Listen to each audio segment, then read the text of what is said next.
Le masque guerrier du vieux Guéhi. Les faits qui vont suivre m'ont été rapportés par un abonné de Côte d'Ivoire, voici son témoignage. L'histoire qui va suivre s'est déroulée à l'ouest de la Côte d'Ivoire durant la crise de 2011.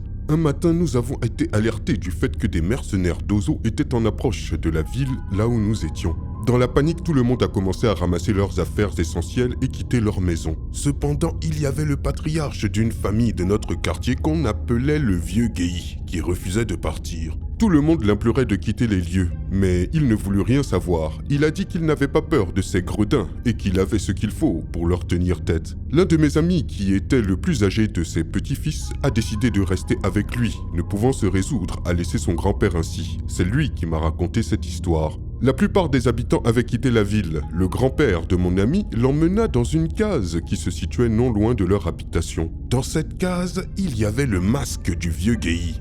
Un masque de type guerrier. Le vieux dit alors à mon ami, on va rester dans cette case et quand ils vont arriver, on va voir qui est qui. Ainsi, les mercenaires firent leur entrée dans la ville et arrivèrent au niveau de la case. Ils intimèrent au vieux Guéhi et à son petit-fils de sortir de la case et de les suivre. À peine avait-il dit cela, que le masque fut d'un coup animé par une force invisible. Il se leva d'un coup avec sa robe de raffia, et là, à une vitesse incroyable, il commença à bousculer certains mercenaires d'Ozo qui tombèrent raides morts sur le coup. Effrayés, les autres prirent leurs jambes à leur cou, et plus aucun d'entre eux n'osa mettre un pied près de la case durant tout le siège de la ville. Lorsque nous sommes revenus, nous étions étonnés de voir encore le vieux Guéhi vivant, et son petit-fils me raconta cette histoire.